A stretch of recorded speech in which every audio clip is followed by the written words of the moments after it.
Hello and welcome to the April 17th edition of the Gold, Goats, and Guns Market Report. My name is Tom Luongo. We've got a lot to talk about, and I want to get right to it. Hope everybody was able to get their taxes in on time and keep the IRS off their backs and all of that stuff. But lots of stuff going on, and I think it's indicative of the times that we live in. So let's get right to it. All right. God, I can't even look at my screen right now. She just makes me sick to my stomach. All right, so let's talk about Pelosi real quick. She gave an interview the other day, and I don't want to belabor this point too much about Pelosi because I could have put a picture of Nigel Farage with a beer in his hand up there, and it would have been just as good in the face of the future, Britain's future, and it would have been just as relevant. But let's just deal with Pelosi. Pelosi has a real problem, and she refuses to admit it in public. And I was watching Mandy Bombard take her down,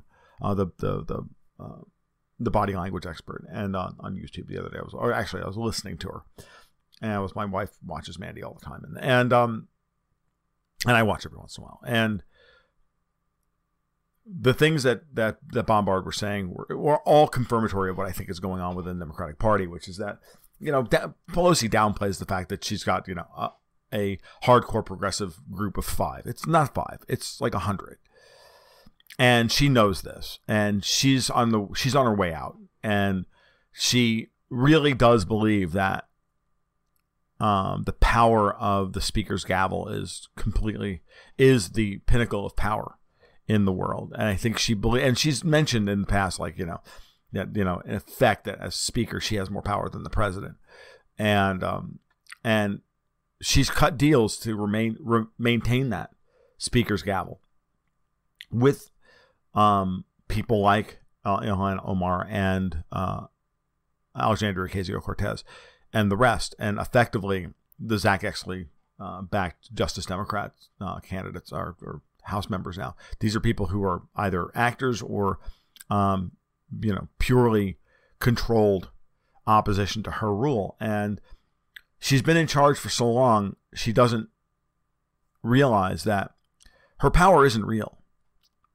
She thinks her power is real. She thinks that being able to run roughshod over everybody within the corridors of power in Washington makes her powerful and makes her unassailable. But she's not. Her power is ephemeral, and it will, and she will be pushed out very soon. And she and Chuck Schumer in the Senate and the rest of them. I picked this picture in particular because there's plenty of pictures of Pelosi on the internet making her look like, the Wicked Witch of the West or this or that or anything. I picked this picture because it's the most recent one. And I want you to look at it if you can, carefully, and realize just how old she is. Because it's easy with a soft filter on low quality feed television and everything else to forget the fact that Nancy Pelosi is nearly 80 years old. And that when you're that old, and I don't mean this to be ageist, and I don't mean this, you are not flexible. You are not on your best game. And what you're looking at is, you're looking at an old actress who still thinks that she's capable of putting butts in seats. And all she has to do is dye her hair brown and paint in her eyebrows and put on some lipstick and the whole 9 yards. And, it's a shame that women age ungracefully. It is. And that, it's a fact of life.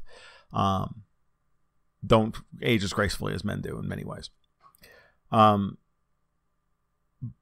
I'm saying all these things at the risk of really alienating people. I want you to understand this is reality. The reality is that Pelosi is not the vibrant force she was and the thing to be feared like she was even just 6 or 7 years ago. There's a big difference between early 70s and late 70s, early 70s and early 80s. There truly is. And I saw it with my mom. I've seen it with other people's parents. I see it with my father-in-law today at 78 years old. The mind is still willing, but it's not as sharp as it once was. It's still sharp. It's still got all that wisdom. It's got all that experience. I'm not discounting any of that. But you don't have the stamina. You don't have it. And the herd always culls the weak. Pelosi's been running the Democratic Party with an iron fist for years. And for decades, even. And she's going to lose control of it very soon. If not by the end of this election cycle, before the end of this election cycle, certainly by no later than 2020 or 2021. All the writing is on the wall. All the momentum is with the young kids coming up behind her. All the moment, the night of the long knives is coming in the Democratic Party, and she's doing everything in her power to hold that back. And she thinks that holding on to the speaker's gavel is going to keep that together for as long as, maybe she's right, but her time is gone, and what comes behind her should terrify you. So we have that at the same time that we have the end of an era of British Parliament that has now occurred with the complete betrayal of Brexit by Theresa May last week. And Nigel Farage's Brexit Party, and I know there's a lot of people who have a lot of opinions about this, and some go so far as to think that Nigel is controlled opposition, and I would just tell you that that's insane. Okay, because then you would have to argue that Farage's whole purpose in life was to force a Brexit vote to destroy Parliament, and that people are thinking that this is their 15-year conspiracy to destroy the British people. Give me a break. That stuff is that's science fiction. The truth of the matter is that Farage is probably the most capable politician in Britain today. And his Brexit Party should do enormously well in the European parliamentary elections next month. We'll see what happens. But I will not be surprised if they win the European parliamentary elections and that Labour and the Tory vote together doesn't come in above 50%. I don't see UKIP getting above 15. I'd be surprised if they get more than 10. And I think that would be a harbinger for what comes next. Because if Farage does get 25 or 27% of the vote, the Lib Dems get their current 5, and the Greens get 4, and the Lib Dems get somewhere around 8 to 10, and SNP get 4 or 5, and the Greens get 4 or 5, and the Tories and the and Labour split the rest. And there's not a split of the quote-unquote Leave vote or the Brexit vote, meaning Farage gets 25% and UKIP gets 10%. Then the Brexit Party is the dominant rising force on the right, and it will be UKIP that will have to reconcile their positions relative to Farage. Farage is looking no less than replacing the Tory party. And that's why he's not part of UKIP anymore. I think it's great that guys like Paul Joseph Watson and Sargon of Akkad and even Count Dankula are running the stand as MEPs. I think it's great. I think it's what they should do. I think it's part of the next act of their shtick. And they're young, and they have the energy, and they have the following, and they have what Pelosi doesn't have. They have the ability to work 18 hours a day. And it's the same thing that Farage still has, because he's, in his mid-50s. And that's what's coming. And Farage is going to be the great champion for the Brits. He's going to tear apart British, in the Strauss and Howe terms. He's going to tear apart the traditional political alignments in British politics. It may take as many as 5 or even 10 years. The United Kingdom, as we know it, may not survive this. Probably won't survive this. But it is what it is. In many ways, you can argue that, as small as the United Kingdom is, it's still ungovernable in its current form. Just like the United States, and is as big as it is absolutely ungovernable. So, the forces of decentralization are pulling apart these nation states. And the European Union hasn't quite figured out that they're not going to win this fight. sovereignty will be restored, even if it means destroying, in the process, destroying the local government, destroying Greece's government like they did in 2015, just now destroying the British Parliament like they've done in 2019. Do you think that they're going to destroy Italian Parliament? Italians already don't respect their government in the first place. The big win here is the fact that the Brits have now woken up to just how bad the police state that they live in is. I was talking with a guy on a podcast last night who's a Brit now living over in Los Angeles, and I was convincing him, actually while we were on the air, convincing him that he might be better served living in Florida, for all the reasons that I live in Florida, and I was trying to tell him that it's now time for you to decide what you're going to do. What kind of people do you want to be? What do you want to be remembered for? Is this the time when you just say, okay, well, they're going to do what they're going to do, or are you going to do something else? What's the future lie for you? And the only way that you care about something and you value something is if you've had to work your tail off for it. And frankly, walking into a voting booth and checking a box or filling out a bubble or pressing a button on a screen is not work. The real work comes after the election, when they've been rebuked. If you thought that they were going to give you your country back and it was going to be easy because you said that you wanted it back, well, you're fooling yourself. On that point, Steve Bannon was absolutely correct. And it's something we have to all deal with. And that which brings me to Julian Assange. The situation with Julian Assange is intolerable. It's also a watershed moment. I was listening to Alex and Alex over at the Rand the other day. I think it was yesterday, actually. And they were talking about, okay, so when did the globalists go too far? When was the first time that they finally went so far that the people stood up and said, oh my God? And they both said the bombing of Serbia, which is not what I would have said, but they have a better sense of history than I do. And listening to them talk about the bombing of Serbia, I have to understand that they agree. To me, it would have been the day the British Parliament stood up and told David Cameron, no, we're not following Obama into Syria. That was yet another moment. But without the bombing in Serbia, and without the rise of Vladimir Putin and the realization on Yeltsin's part that the money plane was designed to remove him from power and all of that, and that the Russian people had been completely betrayed, and that these people were evil. I have to say that they're right about that. And I want you to understand that the betrayal of Brexit is another moment like that. It's another moment where everybody looked around and go, oh, what are you freaking kidding me? Who do these people think they are?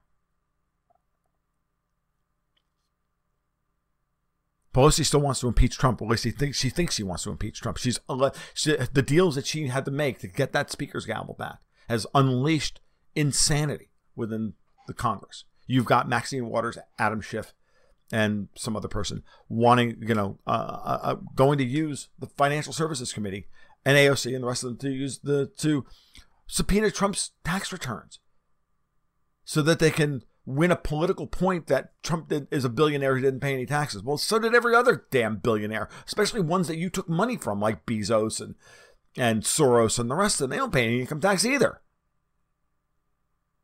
And we can see you, Nancy. We can see your tactics, and they don't work anymore. And so we're in that interesting period. We're in a lull now, market-wise. Not much is going on. The big moves that happened in the lead up to Brexit are now kind of reversing themselves. So the markets really aren't doing very much. I'm going to show you the charts and I'll let you out of here.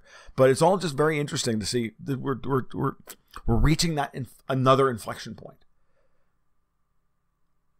All these little inflection points are big things in the long run. Brexit now has morphed into the betrayal of Brexit. It's still the biggest geopolitical story of the 21st century because it's going to have immense political ramifications, good and bad, going forward.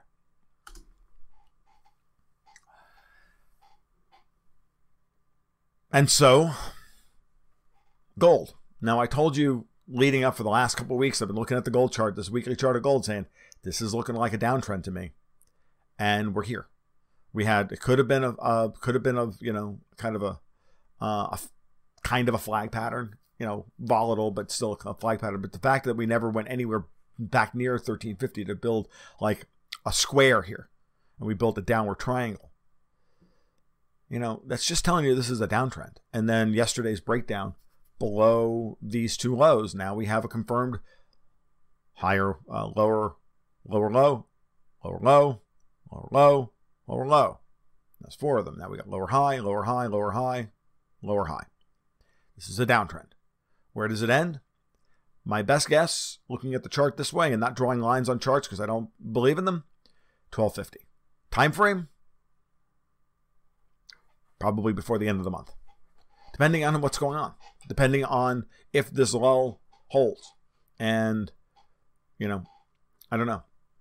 But this is a liquidity thing. And all I can tell you is that the central banks like China and Russia and Kazakhstan and others that are buying gold are looking at this going, oh, great, gold's on sale. Hey, we'll wait till 1250. Then we'll start buying again. This could also be the beginnings of a big dollar liquidity move. It doesn't look like it right now. Anybody who's more of a professional than I am, I'm looking at the charts today. I'm not really seeing anything in the weekly charts that tells me that, other than the massive move from, post-Fed meeting. But in the last couple of days, what I've seen are, kind of weak bounces away from some of those safe haven positions. European bond yields have moved positive a little bit. The 10 years back to 2.6% after hitting a low of 2.4%. But that's natural after a huge move like that. There would be some kind of a relief rally or some kind of a relief, some profit taking. Because in the case of the bonds, it would be profit taking. Makes sense. Nothing technically significant, just makes some sense. So the situation is still exactly the same as it was in effect 3 weeks ago, even though the markets have kind of, backed off of their extreme positions. But note, the extreme betrayal of Brexit, and yet the euro couldn't rally past $1.13.2. That's a really weak bounce. So the one thing that has been surprising has been the strength in Bitcoin. We're now 3 weeks into this rally. Now, volume has dropped off, and it's still back to, pre-breakout levels. But it still hasn't pushed above that initial impulse high here.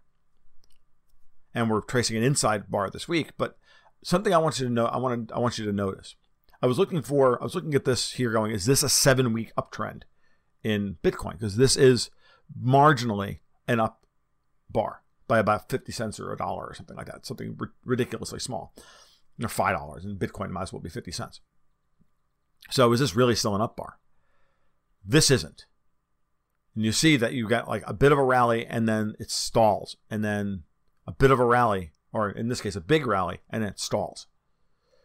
And now we're moving higher this week. These are all of these white bars and higher lows. That's more accumulation. So what we're seeing in here right now is accumulation. But is it enough buyers coming in to propel the price to 6,000?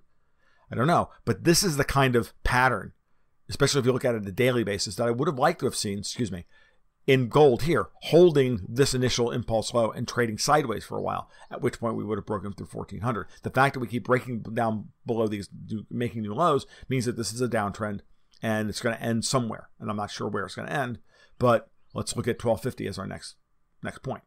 And if that happens by the end of the month, and those of you who don't have a good allocation of physical gold, I always, recommend, if you, whatever your savings at the end of the month is, you allocate some of it to physical gold. You should do so at the end of the month. It's usually when gold is weakest, and therefore you can get the best price. And if you average dollar cost average over time, over the entire bull market, your price would still be above 1,250. Your average buy-in price would be above 1,250 if you bought equal tranches of gold every month for the entire bear market. I think your buy-in price is somewhere less than $1,200. I have to actually do that calculation. I'm going to remind myself and set myself a note to talk about that and confirm that on for Sunday's report. Okay, so interesting that Bitcoin is now creating that what we call flag pattern, right? It's kind of an eighth note pattern, right? If you can read music, and that's a very powerful, especially after a first stage breakout like this. It's actually a second stage breakout. This is your first stage breakout, and we drew a flag with higher highs, and then another bigger move higher, and then volatile, but still another flag. So Bitcoin is looking very strong here. I mean, even this bar back here would be considered accumulation because we had this downtrend. Big, huge breakout. Couldn't close above it, but we traded within that bar for the next 8 weeks. Then boom. And 5 weeks. And then boom. Is it going to be 3 weeks and then up? 8 weeks, 5 weeks, 3 weeks? We're looking at a Fibonacci series here, right? 8, 5, 3, 2, 1. And then we're back to, and before we know it, we're back to 12,000. Could be.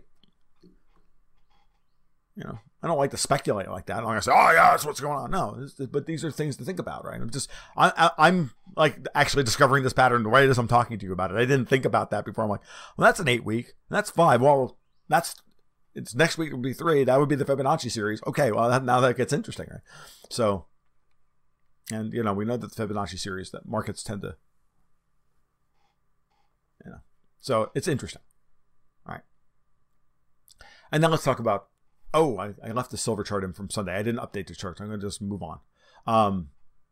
And let's talk about gold. Let's talk about the Dow, because we talk about the Dow every week. So we had I didn't mark the gap, the gap and breakout, the breakout and gap up from 3 weeks ago. But what's interesting is even look at the Dow here. We're still trading above this range. We broke the previous high. We even broke this high this week.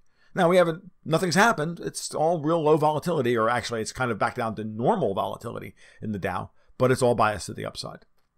The Dow is actually clear here to have to put in a strong close this week. And if so, then that's telling you that we're seeing solid capital flows out of Europe and into the Dow and into European assets and into American assets. And now that we're, it's not much of a move, but it really hasn't been much of a move in bonds this week either. The markets have been really subdued because from a headline perspective, there hasn't been much news. There's stuff happening, but not stuff that's market moving. And so, volatility is clamping down. And the central banks are going to make sure that happens as well. So, because they don't want volatility. Volatility creates headlines, makes it difficult for them to do what they do, which is to, manipulate the markets to their advantage. All right. So that's what I've got. So it looks to me like the Dow is still on track for a strong close this week. We'll see if it does. If it does, it may even challenge its all-time high, especially if there's any news over the course of the next couple of days. There's other things happening. We had an article up on the blog right now about North Korea and Bitcoin. When you look at what's going on with Bitcoin here, you got to ask yourself, how much of this is, people trying to get around sanctions? And is this what's causing Bitcoin to go under this kind of accumulation? It's very possible that, states like North Korea and Iran and others are moving into the Bitcoin market in order to be able to sell oil and buy food and, and washing machines and whatever else they need that they don't produce domestically. And, at some point you have to ask yourself, when you raise, I say this all the time, when you raise the cost of doing business in X on X terms, then that creates when prices rise, it creates the incentive for people to to close that arbitrage by creating a competing system that's slightly cheaper. Bitcoin is not just slightly cheaper than transacting in dollars. It's much cheaper than transacting in dollars. It's not more convenient. And so the cost of convenience and the cost of getting around it and changing the government bureaucracy and all of that stuff in order to get accounts changed over and everything else, there's a barrier to the movement, just like moving off of Twitter or any other social media platform to something else.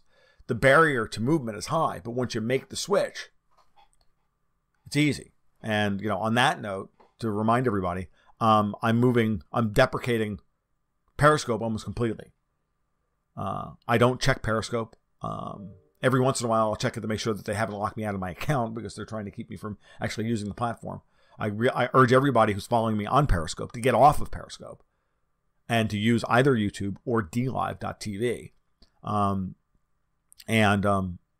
Move to a blockchain. DLive is a blockchain-based reward system for YouTube streamers or for video streamers like myself and everybody else. It's not perfect. It's probably gonna wind up being, just as bad on a free speech front as everybody else. But at the very least, there's no search algorithm pushing you down. There's none of that there. It's a young platform, we'll use it as a tool to our advantage. And I'm gonna, not going to deprecate the YouTube channel. I'm going to use the YouTube channel as a means by which to push people over to DLive, which is exactly what, guess who? PewDiePie, the biggest freaking YouTuber there is, 93 million subscribers, has moved over his streams, his live streams, to DLive. Why? Because he can make more money on them through donations in live. And he's angry with YouTube. Rightly so, for how egregious they've been in shadow banning and destroying people's ability to make money. And so while DLive is mostly a gaming channel, gaming service for gamers, it could easily and very quickly become something else. Okay. So we'll use it until we can't, at which point we'll move on to something else. Okay.